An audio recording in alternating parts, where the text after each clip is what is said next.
I'm doing because I don't want them to be led into something that's dangerous. Now, next week we're going to look at this a little bit more. But our children are innocent. Of course, we're not in junior church, so Rachel might have some different opinions on that. But we need to be careful what we do at our church and what we do in front of our kids, because we would never want them to go in a direction that possibly might not be good for them. Now, real love, as we're going to talk about next week, deals, one of the great things that we have, love helps us to understand our liberty in Christ. Now, Brother Les, we've talked about this. Can I use you as an illustration? Go ahead. Okay. Because he's actually working on this. Brother Les dips.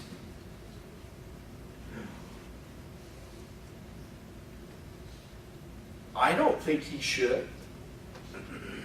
I think biblically I could show him why he shouldn't.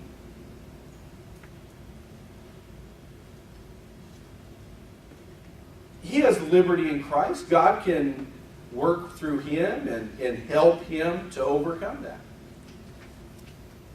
But what we need to understand is there's people, children around us. You know what? Can we imagine what a kid thinks when he opens up that dip can at church, puts it in his mouth, puts it in his pocket?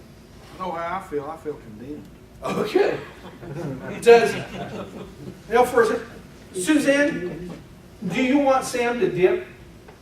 No. I don't want little Joe, as long as he stays with me, to dip.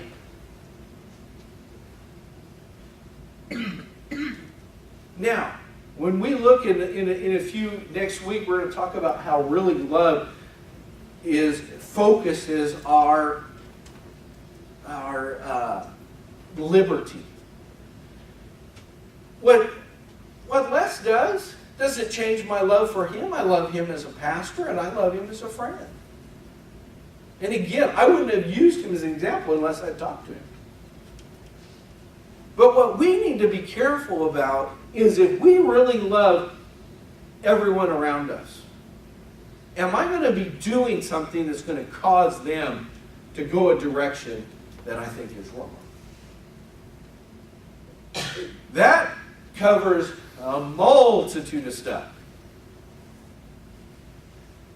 Whether it is a habitual sin, whether it is how we dress, ladies. Now, again, I don't preach on dress here. I don't. But ladies, we do have teenage boys here. We need to be careful how we dress. What is a kid going to remember when he goes home? Is he going to remember the Bible story or what Sister so-and-so was wearing?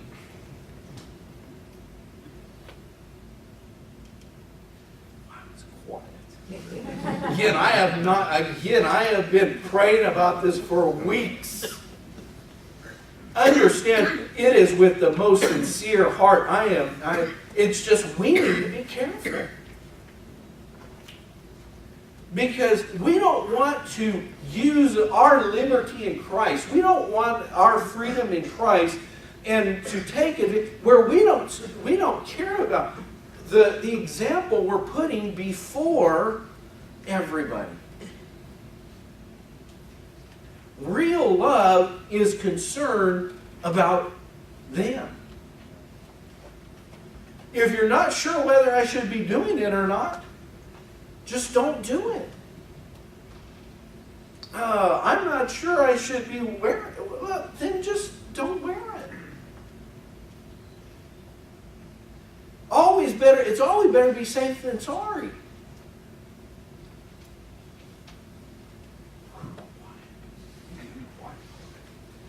Real love does not want to injure the other person. Real love is concerned about others. Real love is practical. Hebrews chapter 6, verse 10. I should have went to the other one. You'd have laughed if I went to the other one, but it's a serious sermon, so I'm not going to. Hebrews chapter 6, verse 10 says this. For God is not unrighteous to forget your work and the labor of love which you have showed toward his name, in that you minister to the saints and do minister. Paul wrote about that also in First Thessalonians, where he talked about, again, their labor of love. Real love is not just a feeling that I have. Real love is something I do. It's an action. I could say how much I could say, oh, I love Andrea Bygel. And I love her, and I could tell her, I love her, I love her, I love her. But if I don't treat her right, and if I go home every day and I plop myself on the couch and watch Sports Center and say, hey, well, how come the house is such a mess? And how come my dinner's not ready? And how come you don't kiss me more often? And how come you don't do this? How come you don't do that? Guess what? Am I showing any real love to my wife? No. Real love is an action. Real love, again, the emotions and the things that God moves in our heart causes us to do something. To be concerned. To show action in it. Real love does something. You can say, well, as much as you in sincerity say, I love Lubbock Baptist Temple. But I can't get up early on Sunday and come to Sunday school. I love Lubbock Baptist Temple, but man, you crazy? I'm not going to sing in a choir. I'm not going to go to church Sunday night. As much as you want to say, well, I love, but I'm never going to give a dime, and I don't care about the church. I don't care the way it looks. I'm not going to have. Is that really demonstrating real love? Real love says, you know what? How can I help? How can I be a part? Real love says this. You know, going and maybe even looking at the junior churches and going to Rachel and say, how can I help out? You've got my kids in there all the time. How can I help you? Can I be a blessing to you in some way? Real love goes and says, man, nursery always seems full, and man, we could use some more help in the nursery. Maybe I should go help out in the nursery. Real love goes and says, you know what? I noticed that you have people cleaning the church. Man, I may not be able to sing in the choir, but I could probably clean. I could move a vacuum. That's what real love does. It's action-oriented. It's others-oriented. Real love looks, and we can go and we can see different people in our church, and we're actually pretty good about this as a whole. But you might notice somebody come in, and you might notice that Miss Anna's not here with Johnny, but real love says, you know what, Anna? How's Johnny? Can I pray with you about it? You don't need to pray just when we pray at church. Man, you can just go right now and just say, can I pray for your husband? Real love goes to maybe somebody like, and they have not told me this, but you know, real love might go and say, you know what, Brother Max, I know you've been hurt. I know you haven't been feeling very well. I know Miss Hazel's not feeling well. Hey, is there something we can do around the house for you? Is there any way we can be a blessing to you? Real love looks at somebody else and says, how can I see that need? To be aware of those needs. To know that somebody needs help. That somebody needs to be ministered to. That's what real love does, and that's what a church does one to another. Real love sees a need and meets that need. Real love forbears. You need to forbear this message. Ephesians 4:2 says, with all lowliness and meekness, with short suffering. It says, with all lowliness and meekness, with long suffering. Used to know a preacher, whenever he would get to the word long suffering, he would just go, long, and I mean he would hell that out for at least a minute. Long suffering. But he says, forbearing one another in love. It is not, what forbearing means is my love is not going to be, I'm going to love Brother Mike today, and tomorrow, I'm not going to love him. We are all sinners. We're all sinners. Some of us are more mature in our faith.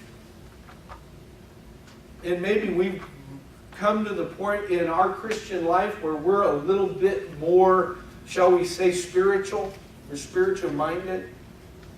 Maybe we're a little bit better in our walk with God, and we don't sin as often as, say, Brother so-and-so does. But we are all still sinners.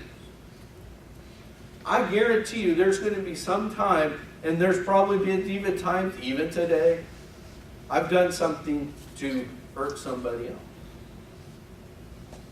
There might be times when in our church, people hurt one another. Not intentionally, but just simply because we're sinners. Maybe intentionally. Maybe just because immature, whatever. But we'll do things to hurt somebody else. You know what real love does? Real love says this. Well, you know what? I'm not going to hold that against that person. God commands me to love him, and I'm going to continue to love him because that's what God's commanded me to do. It forbears. Real love forgives. We're going to look. Real love forgives. We need to get back to the point, trying to bring it all the way back. You know what? When we look at our love, the love God has for me, God puts up a lot with me. God puts up a lot with you too. Okay? Does God's love for me change? No. Now, God, because he loves me, getting back to our previous point, guess what he'll do? If I drift off far enough, he's going to do what? In love, bring you back to where you're supposed to be. Now, how he accomplished that? Maybe through the reaping of your sin, maybe through chastening. But God, because he loves you, does that. But God still loves you whether you're obedient or not. Your love for your children is still there, whether they're obedient or not.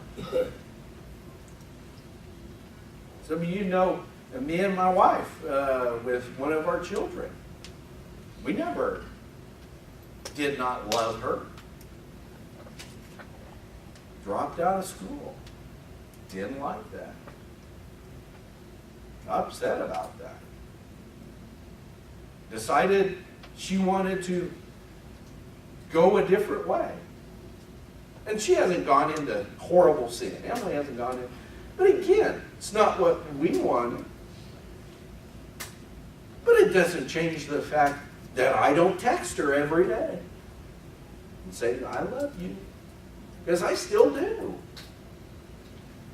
Slowly but surely, she's